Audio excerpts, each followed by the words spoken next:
Hello, everybody, and welcome to the Tesla Life number 186 for the 27th of January, 2021. And a very special episode today because we just finished listening to the entire earnings call, or most of us did. And we have got a ton of news to report on that. It's going to be our lead story, obviously. And with us as normal, we have Mr. Casey Green joining us from the DC area. How are you today, sir? Doing all right. My Tesla Tequila order's finally got a driver, so maybe it'll get picked up soon and then delivered. You think you're going to get it today? It's got a driver somewhere in New York. Oh, yeah. You get a while. Yeah, a little while. Okay. Also joining us per regular, we've got Mr. Patrick Connor. Hello. I don't know why I blanked on that, man. Sorry about that. I thought it was just dramatic pause. I thought that was kind of cool. Yeah. Hello out there, all my fossil fuel fighting friends. Looking for a fabulous future. Free from my gosh. He just keeps adding the F's. That was a big F-bomb right there. It was fun. And fantastic, Patrick. Fantastic. Yeah, we're gonna do the whole show in F's next week, so watch out. So earnings call just happened. Elon and crew were on answering, actually first delivering the normal run through of the State of the Union for them for Q4 of 2020, and then of course got into the individual questions at the end. So with that, let's lead off with Patrick and some main topics that were discussed during that earnings call. Yes. So if you want to check out the investor newsletter, you can find it at ir.tesla.com, and you can look at it there. I'm not going to go into the financials in too much detail, other than to mention it was yet another record quarter. Their operating cash flow, or free cash flow, was $2.8 billion for all of 2020. So that's great, increasing their cash equivalents on hand to $19.4 billion. So that's money that they have in the bank that they can do exciting stuff with that we are anxious to see. In fact, that was one of the questions. What are you guys going to do with all that cash? We'll talk about that one a little bit later. Profitability, $721 million of GAAP net income, $2.5 billion in non-GAAP net income for the year of 2020. Lots of great stuff there.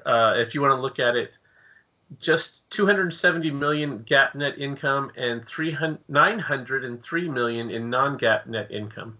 Lots of great, like we've been saying this all along, that they're going to continue to grow their volumes. They're going to continue, as they do that, their economies of scale improve things. That reduces the cost, that increases their profitability, and it is happening exactly as they said it would, and exactly as all of us true believers said it would. This is great to see. So that was the first one on the list. Any comments from you guys? Just again, I don't see anything but blue sky. It's just and it's getting bluer quickly. So fantastic outlook there. Right. Yeah, and especially if you look at Q4 was 1.9 billion of their free cash flow, where the whole year was 2.8 billion. So that's about 2/3 of it in the last quarter. So that shows that it's improving.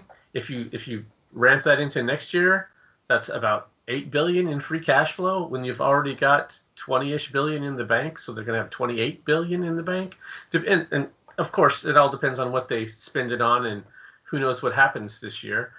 Certainly 2020 was not a predictable year by any means, so I wouldn't assume this year is either.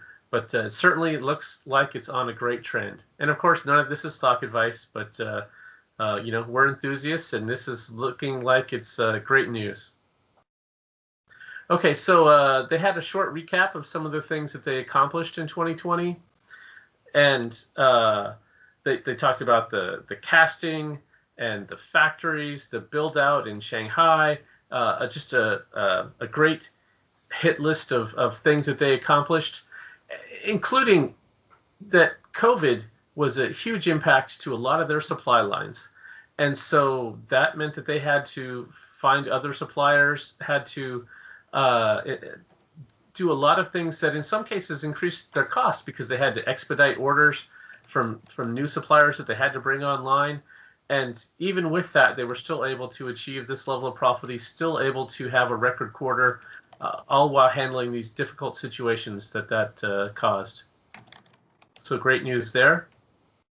And in fact, they said that it changed how they look at their logistics and their preferred providers and how they're going to make those deals going forward. Okay, so next on the list, I teased this earlier. Oh, no. I can't do it. Here's what we have to talk about next. Plaid, baby. Plaid. Yes, the Model S and the Model X, they have announced them. You can go to Tesla.com right now and see them. They have tri-motor versions available. The interior is completely redesigned. As we've been predicting for a long time, they now have a horizontal screen in there instead of the vertical screen. There was some question about whether they would keep the instrument cluster, or as I call it, the binnacle screen, and they did. That's great news. Not only did they keep that one, they've added a third screen.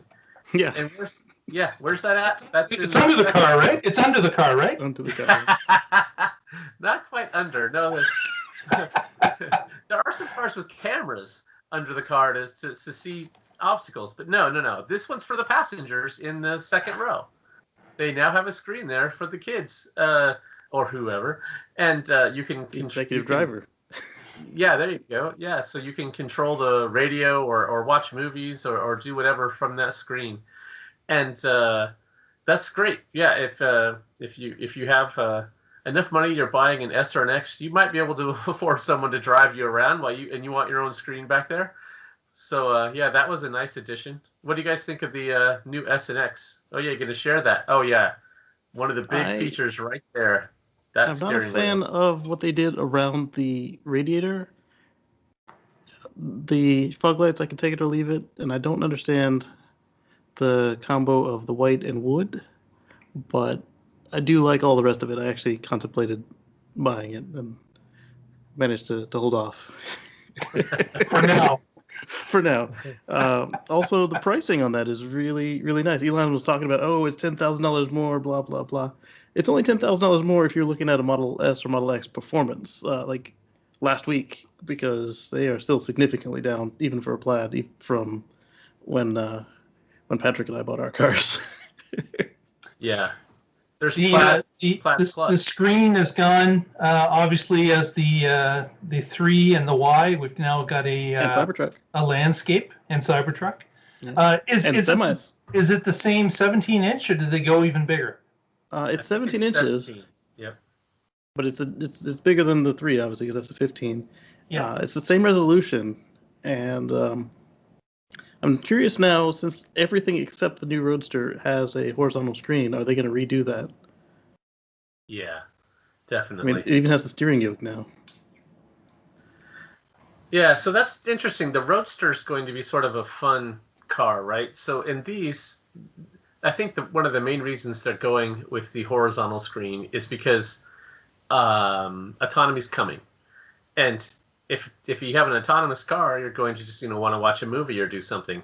But the Roadster, I think, is probably going to have one of the lowest take rates for autonomy, because you buy a car like that to drive it, to really engage with it. If I can manage to wrangle one, I'll definitely get full self-driving on it as well. Traffic's terrible. That's true, but yeah, that's not the kind of car you drive in commutes in traffic. That's the kind if you can afford one, why not drive it everywhere? Okay, well. But yeah, the typical person who would buy that car would baby it and drive it on the weekends. But we're talking Tesla fans here. That's true. Yeah. It could just be one of 3 Teslas in their garage. So the exterior of the car, very similar. Not a whole lot of difference going on, just looking at it from a bit of a distance. Even in this photo, it's besides having Chrome Delete, you really can't notice much. The front you can tell a little bit. See, it's got the Model 3 style fog lights, and it's got a little pouty lip on the radiator instead of flush. Yeah. That's it. Not a great deal though, is it? Is there a little character line in the hood that wasn't there? I can't recall now. Mhm. The one on the X is the same though.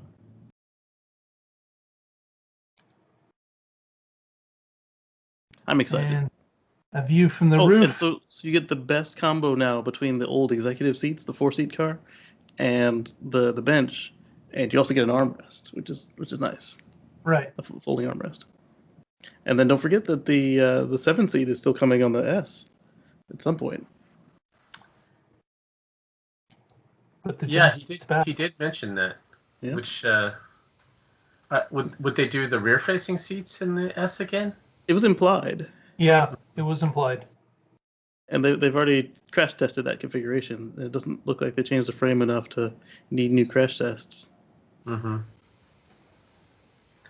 Well, yeah, the exciting news is with the Plaid and the interior. Yeah, yes. You're right. There's minor updates on the outside. That's okay. There's plenty of exciting stuff. Plaid S shipping next month, and yes, February. Plaid X shipping in March, and the rest of them shipping in March. Oh, okay. Yeah, I just heard with the X shipping later.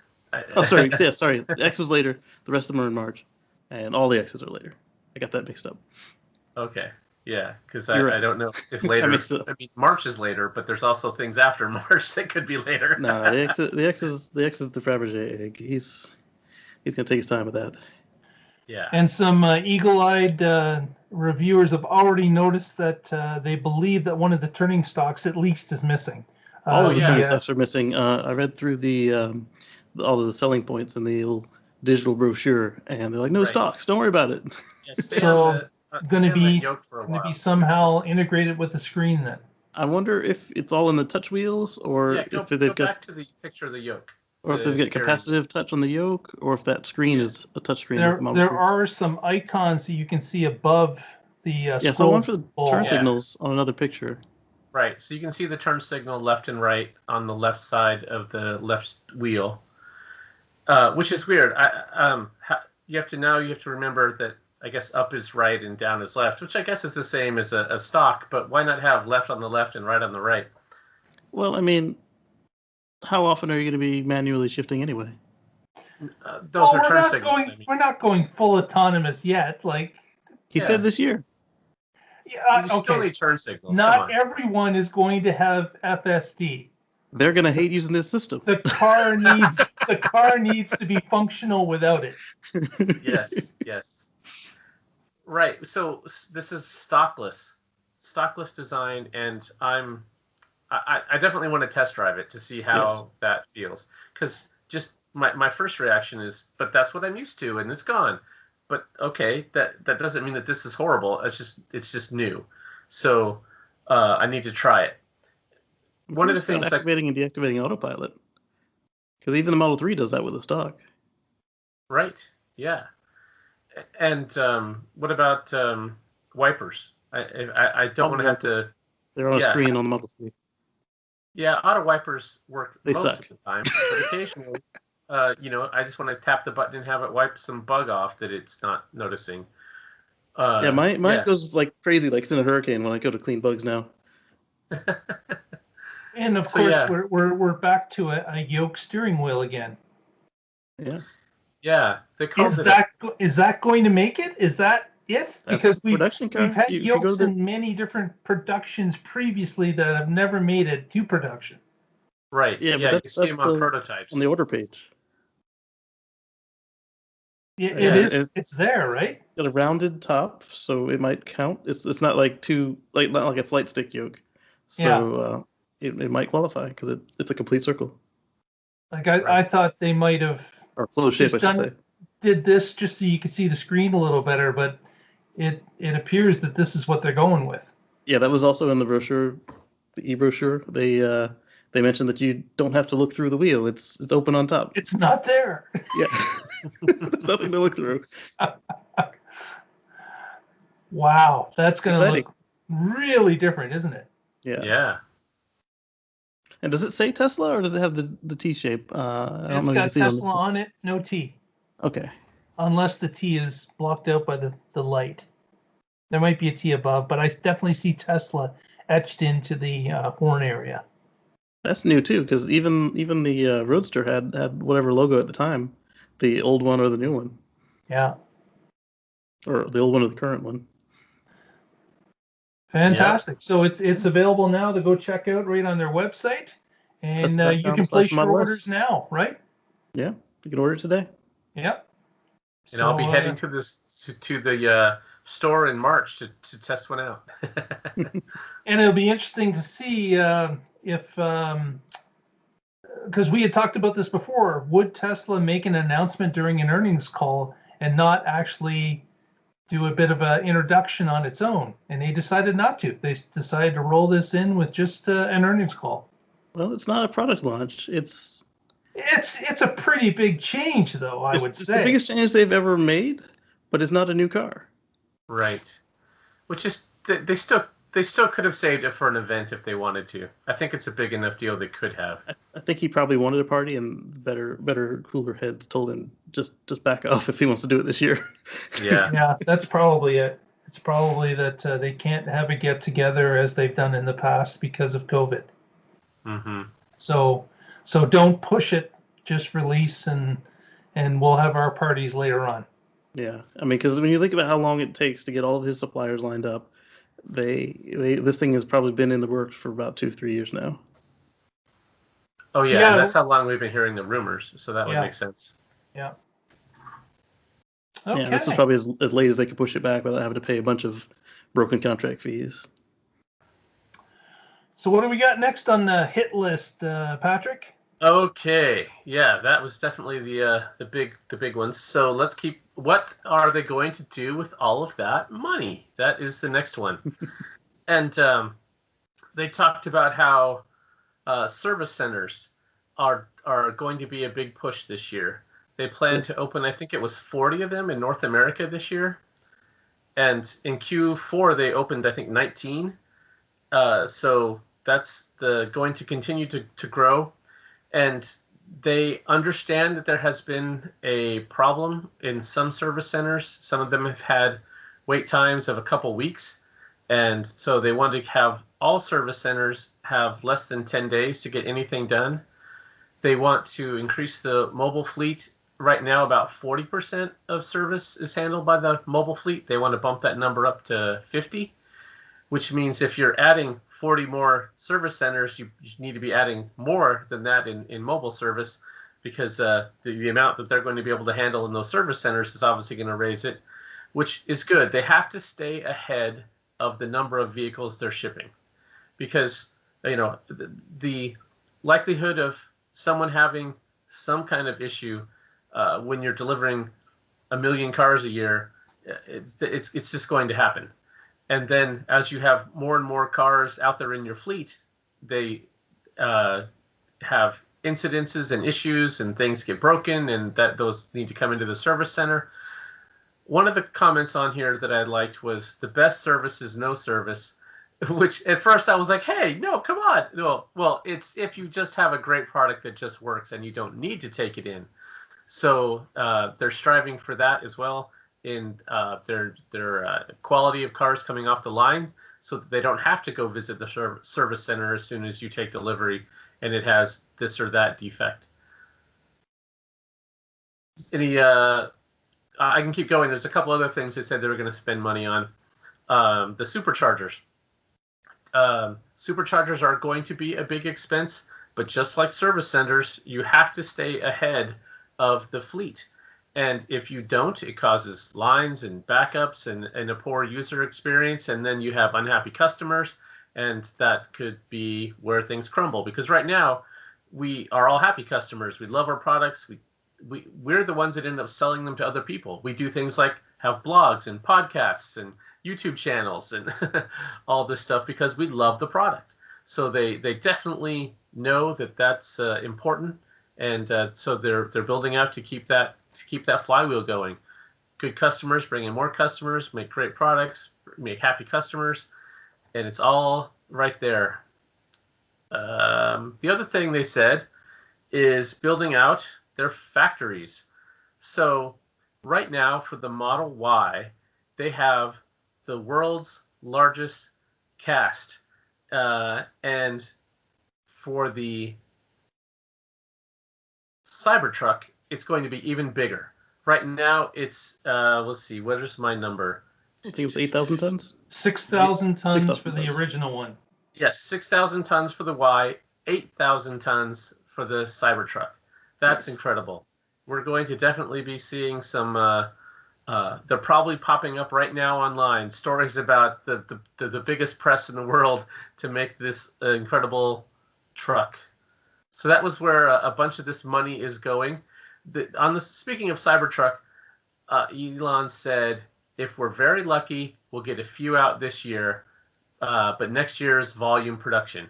So I have a bet with Russell about whether or not they'll deliver some this year.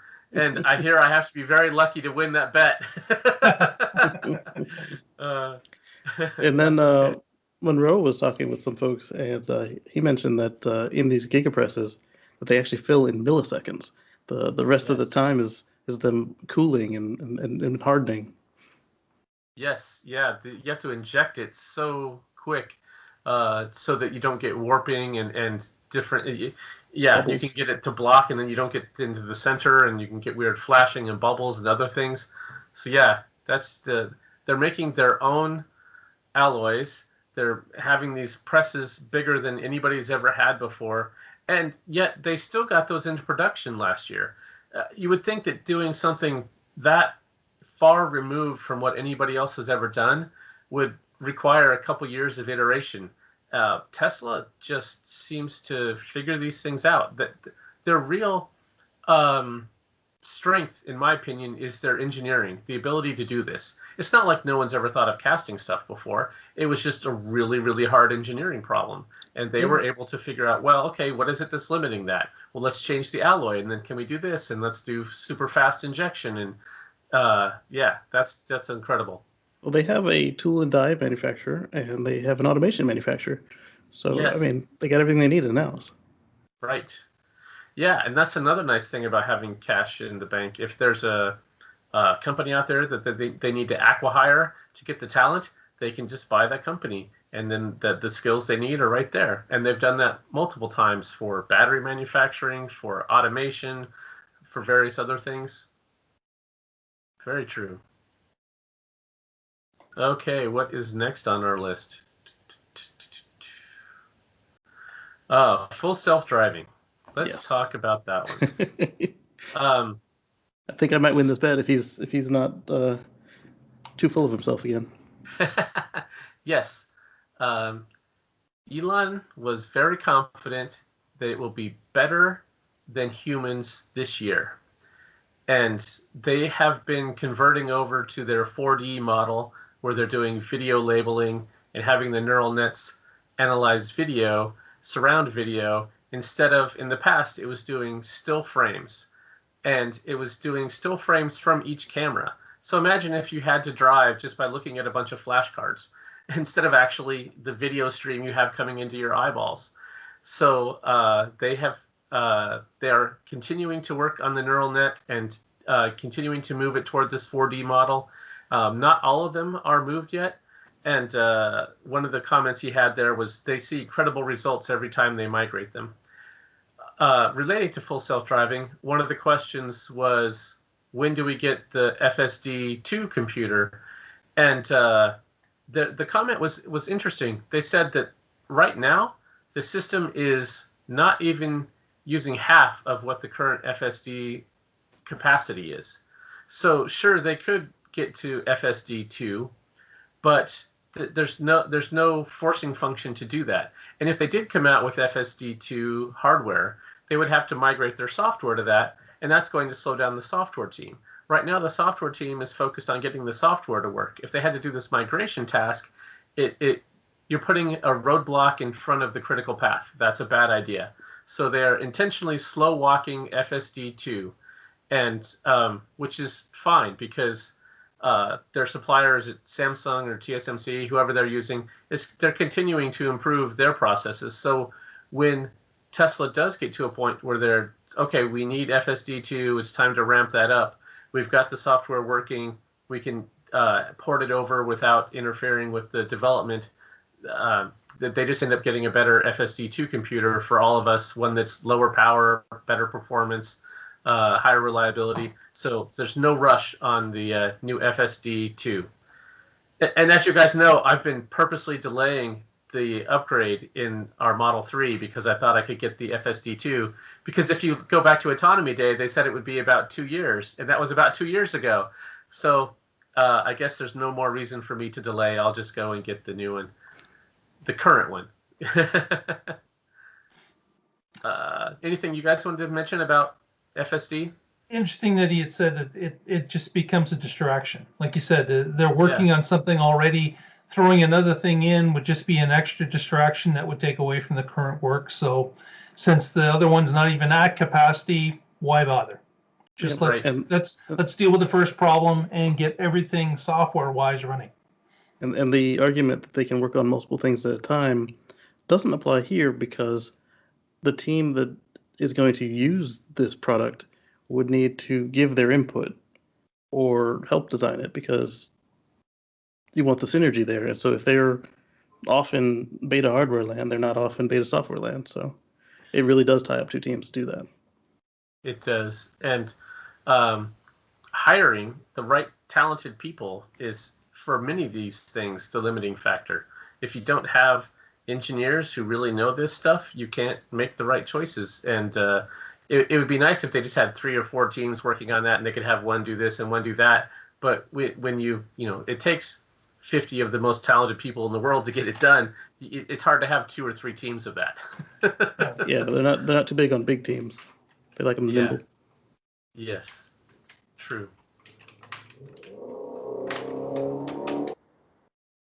Okay, what was next on the list? Solar.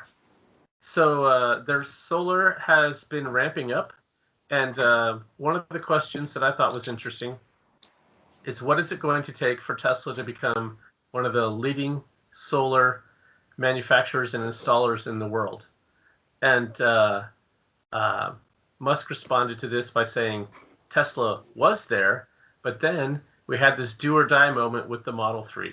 Yeah. And it had to be all hands on deck for the Model 3, or else Tesla could have died, and there would be no Tesla to do anything else. So they are still recovering from that. And they've seen the uptick. It was, let me see my notes here. In 2020, they have made multiple moves to reduce their cost for both production and installation. And one of the things that Musk replied to this was that they've also been working on their integration with Powerwalls and how that software works, how they can predict your energy use and predict your solar production. And use that intelligence to better manage the Powerwall batteries. So, and they said they expect to see that rolling out this year. And that if you have a full solution like that with software, with batteries, then you have a much more compelling overall product. It's not just, oh yeah, we can install solar cheaper than the guy next to us. It no longer becomes a race to the bottom. It becomes a home energy management system that's unparalleled by others. I thought that was an interesting way to look at it. Yeah, and we've seen a preview with that with their with the way the Powerwall talks to the car, and they have their own solar inverter now, and the new gateway is super tiny compared to the one that I got. Do you have the new gateway or the original one? Does it look like a small Powerwall? The energy gateway or the energy gateway, not that big. I do have the new one. Yeah, it looks like a small Powerwall. Yeah. It's a nice cover. It looks like a piece of electrical equipment. Oh, that's too bad. Yeah. It still works. It does, yeah. And I don't have the new inverter, so it's not like I got all the latest stuff either. So it's really tough to stay current with them, and even if you are current, they end up making something new before yours gets delivered. Yeah. Tesla's motto should be "We create FOMO." Yeah. How about you just give us $20,000 a month and we'll keep you up with all the latest stuff? Yeah. That's why you should lease everything. So in 2 years you can flip it and buy a new one. There you go. What else? We covered service. One of the questions was, would Tesla ever lease AutoBidder to another company? To which Musk said, we haven't thought much about AutoBidder in general, but as a policy, they don't want to be a walled garden. They want to put everything out there and allow other people to use it, including Autopilot, for example. They said they've had some discussions with other automakers about Autopilot, and when they can actually show that it's driving better than a human, they expect some other automakers to license it from them. And of course, he didn't hint at who that would be. I think it's more likely some of the EV startups than some of the legacy folks, but who knows? We'll see. So that should be an exciting time. And they reiterated the supercharger network and how they could partner with somebody on that. And we still haven't seen that take off yet, although there were some hints that there's something happening in Europe. So that announcement, I wouldn't be surprised if that comes out this year. It's a little easier to get done in Europe. Also in that conversation, he mentioned something about FSD that Casey wasn't too happy to hear. What was that, Casey? Yes, indeed. I put one of them fingers on each hand up when Elon said that. He is not interested in allowing us to transfer our FSD purchase to new cars under any circumstances. Yes. So the thought of people saying love to move it, especially as the price goes up, people will, the call will get louder, I'm sure, as the price goes up. But, I'm hoping that we can, like you said, just loudly convince him. But he made it quite plain statement. He is not interested in doing that at any time. He's done that before and come to see reason, or at least what the will of the community is. And right. I mean, I would gladly pay $1,000, $2,000 transfer fee each time I switch cars. It's not like I'm switching cars every week. And that would, if I did switch cars every week, then he'd make a mess of money on it. So yeah. So the answer to that is the lease, right? You lease FSD, and then but he's already said it's going to cost more than buying it. So it's like, Right. Well, but it would cost less than buying it every 3 years. We don't know. It depends on what they cost. Yeah. Well, we don't have those prices yet, correct? Yeah. But it's going to be a hefty investment either way. Oh yes.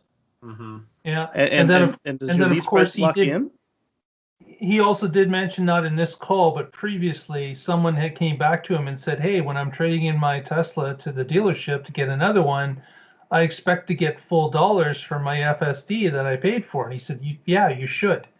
So he's gone back to examine what the policy is when a car comes in with FSD that's attached to the car. And the way he framed that is that it's done. We haven't seen anybody in the community actually try to get another quote from them since he said he'd look into it.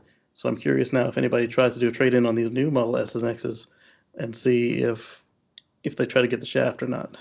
Yeah. Yeah. I also thought it was interesting. The response was that the market isn't valuing that as much as he thinks that it should.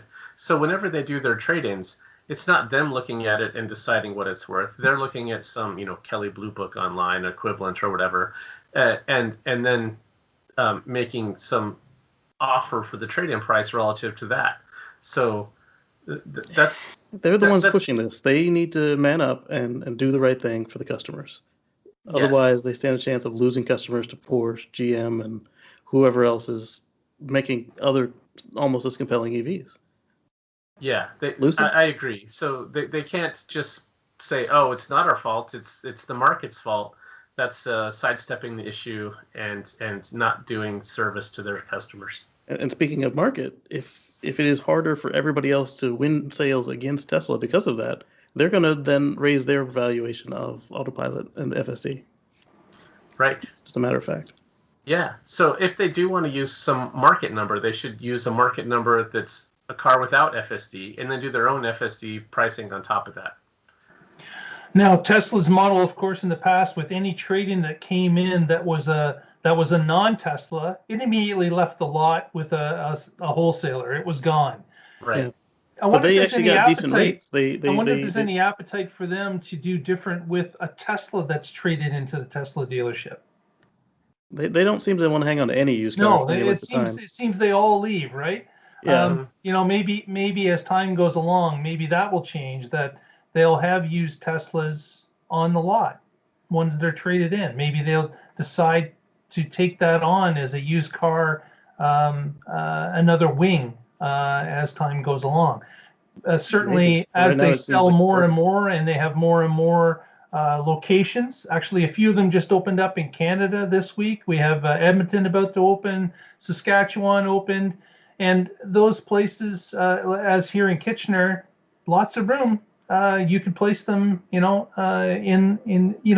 obviously you can't overfill your lot, but you'd have a percentage that you could use. But that's speculation, but that's something that they could get involved with, and that would eliminate the problem of what the value is, because they'd be selling their own cars.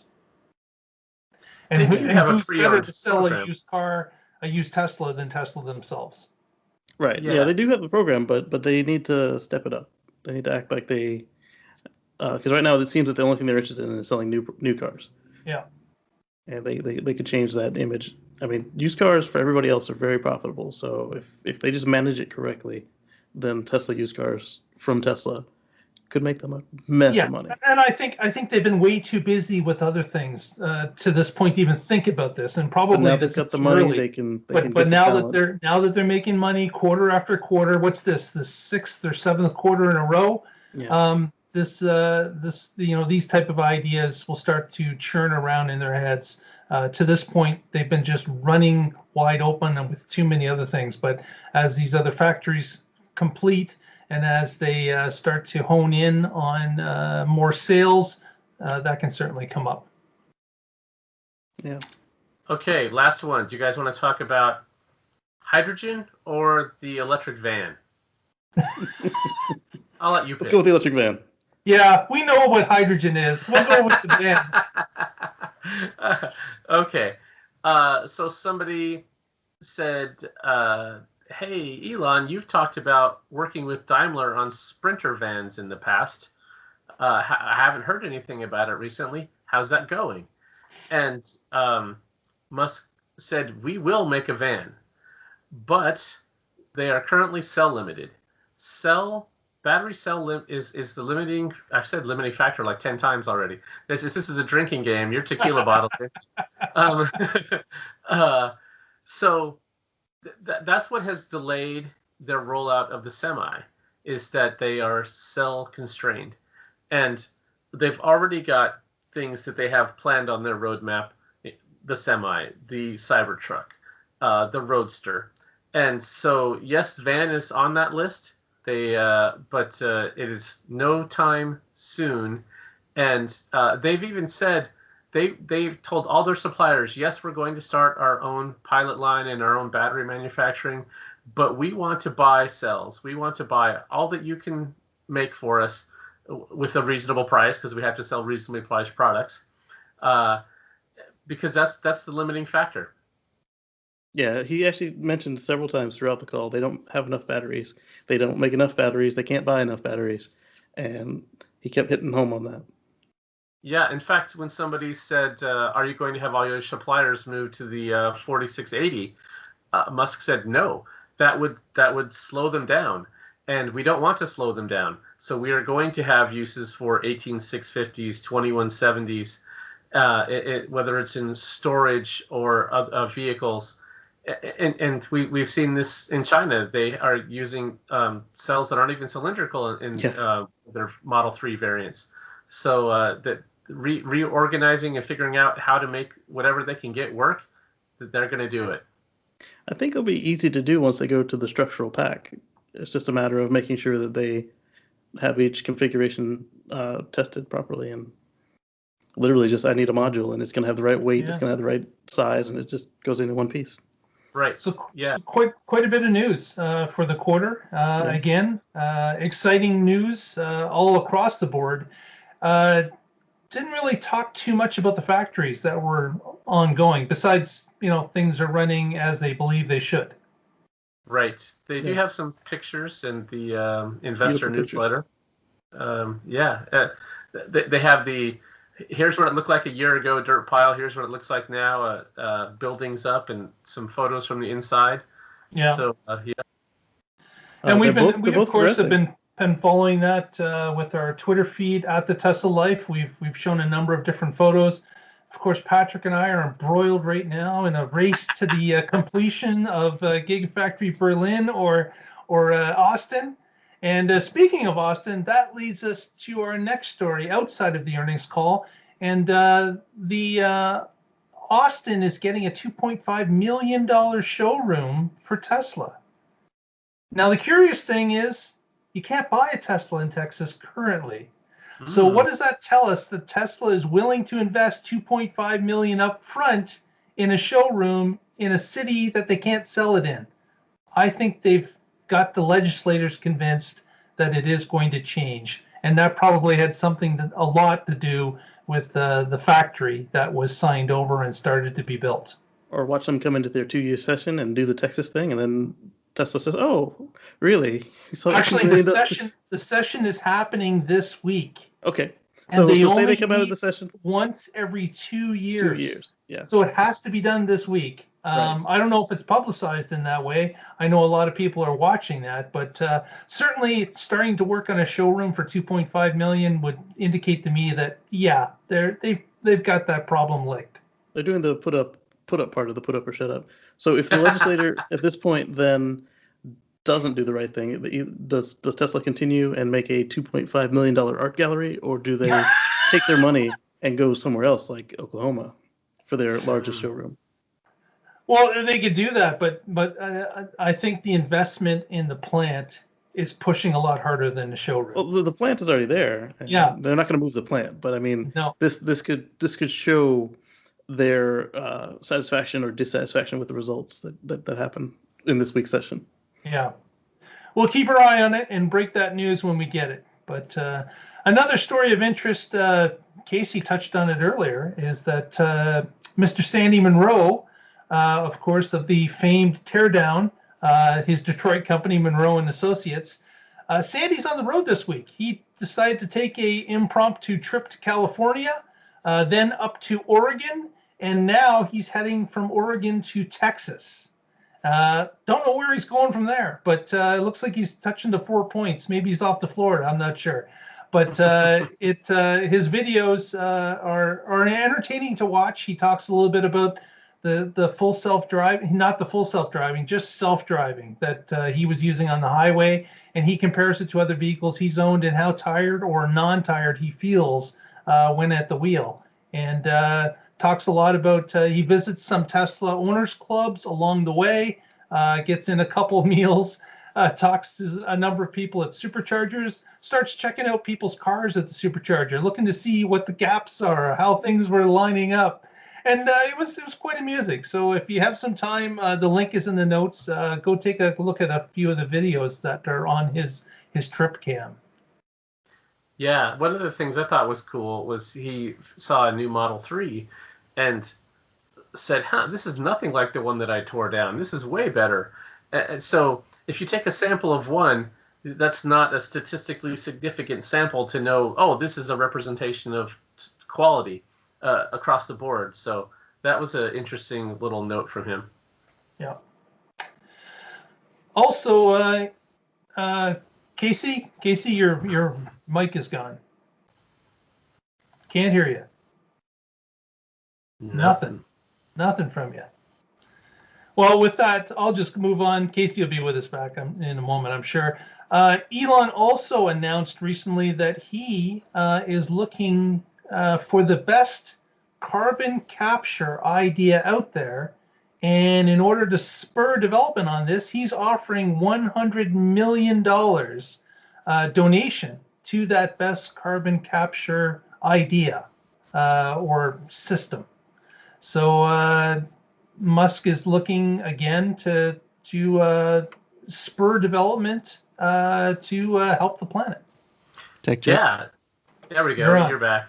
Oh, I Yeah. thought you guys were just ignoring me at first. No. I was saying that I liked how they were talking about the how it is to travel on the supercharger network. Like literally, just you don't want to go to full. You're gonna eat and go to the restroom, and how they pointed out that they got put in autopilot jail a couple times. Oh, Right. Whoops. Well, they ride it at like 90 miles an hour, so 1 mile an hour will kick you out. And unfortunately, they clipped a deer, and Ooh. they Didn't hear that didn't damage the front too badly. That was on his way to Oregon, I believe, and he also rubbed a curb. So they showed the damage. That they said the worst part is that it took out a sensor. So guess what? Oh. Autopilot is not working at Or this not point. fully. Yeah, Now they're in permanent autopilot jail. that's right. Yeah, physical autopilot jail. Yeah. So another story outside of the Tesla. Wait. Go ahead. The $100 million carbon Yeah. capture. I'd love that. So, yeah. As soon as he tweeted that, I wrote back, trees. Did I win? No, I like his answer to that. He's like, all you people saying trees. They're not fast enough and there's not enough space.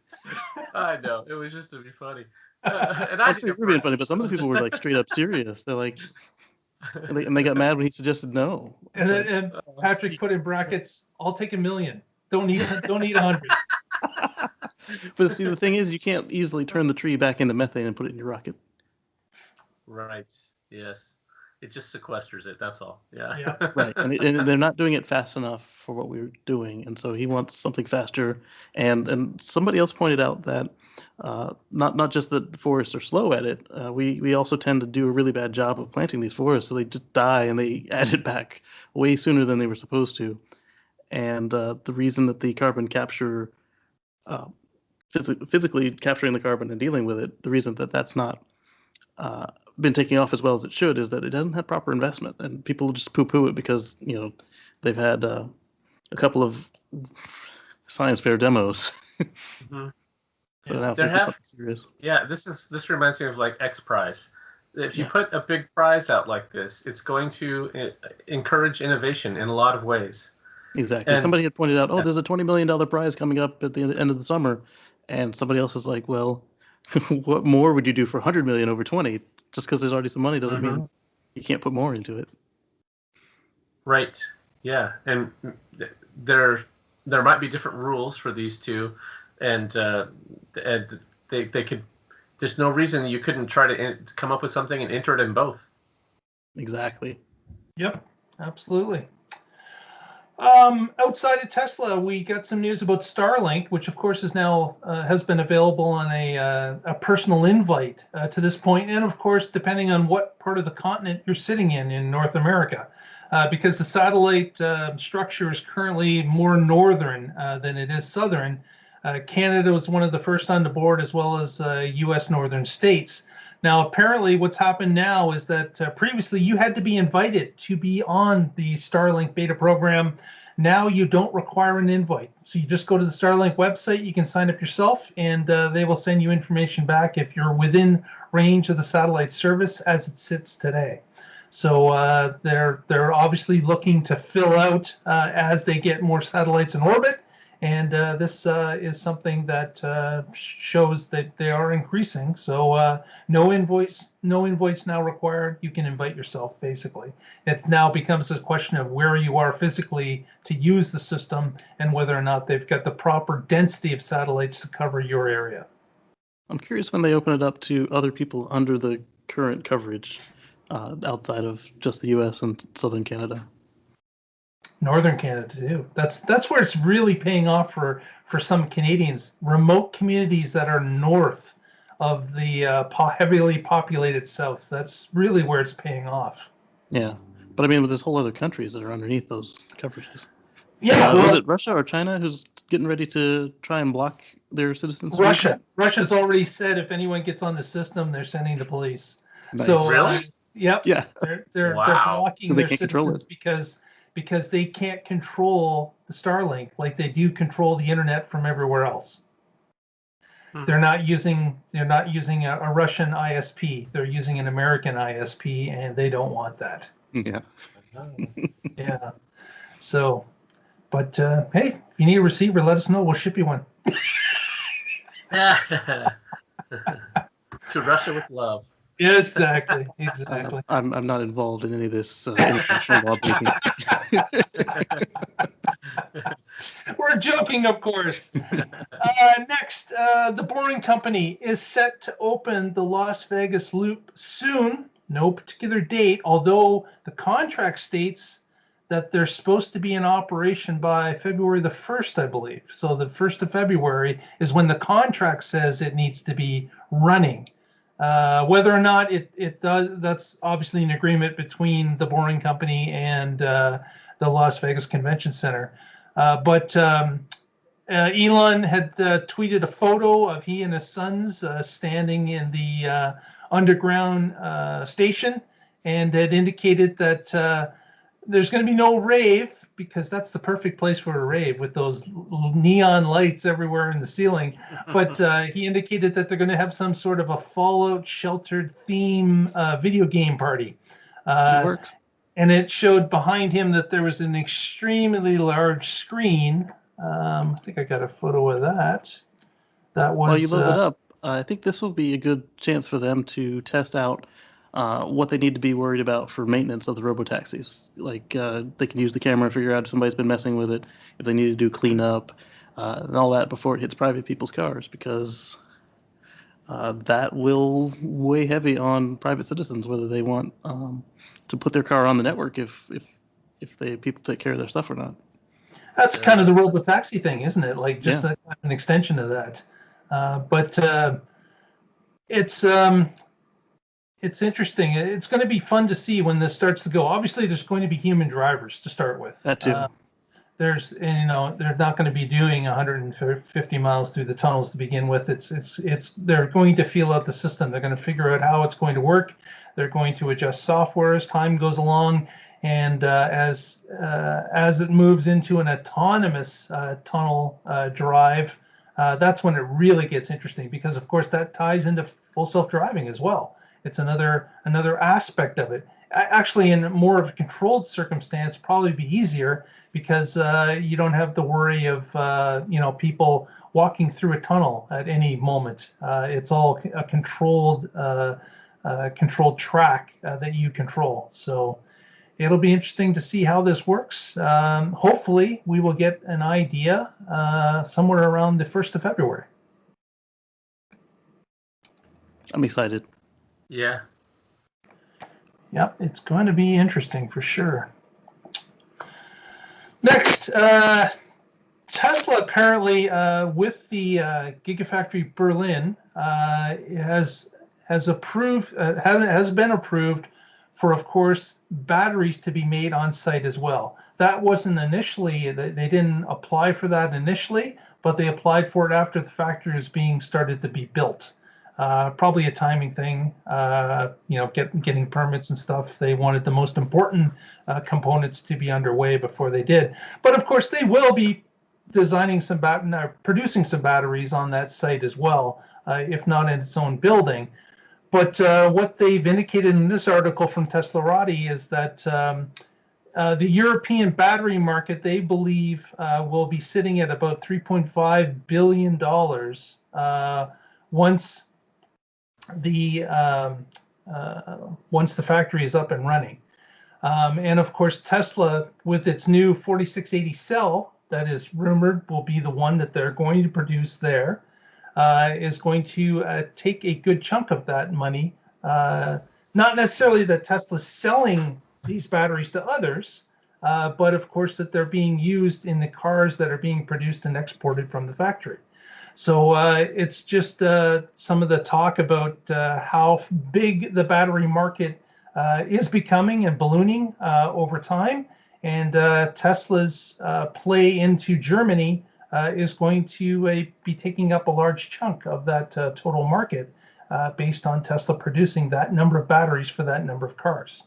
So kind of an interesting article. If you wanted to go into more detail, it's there in the link. Yeah, given the amount of objections and paperwork they've had to do at Berlin, it makes sense that they waited to get the approval for this. And I think once they start catching up with the the cars, this could also give them the opportunity to reduce shipping costs and tariffs and everything on Tesla energy, especially the mega batteries that are going around. Right. Because you can not have to ship them across the ocean. Well, guys, I think that's a full day of work. We were working right up to record time, Yes. putting notes and things together. So it's been a hectic day, but I'm glad we were able to experience it and get it out to you, the viewer. If you haven't already, please give us a thumbs up at this point and subscribe to the service or to the channel. It's free, and that helps us out, helps spread the word, and we would really appreciate that. With that said, Patrick, any parting words for us? Sure. I am with the Oregon Electric Vehicle Association. You can find us at oeva.org, and I blog occasionally at carswithcords.net. On the first, I've got an article coming out that talks about some policy changes that I think would benefit Tesla. So hopefully they'll take that advice and make it better for all of us. Fantastic. So, Patrick, are you running for office now? Is that what you're telling me? I'm a policy wonk at heart, yeah. Casey, any comments for us at the end of the show? Certainly. I just put a bunch of videos up on the channel, including one that I'm really proud of regarding the 3-minute gas fill. And I watched also, that. That was a good one. Thank you.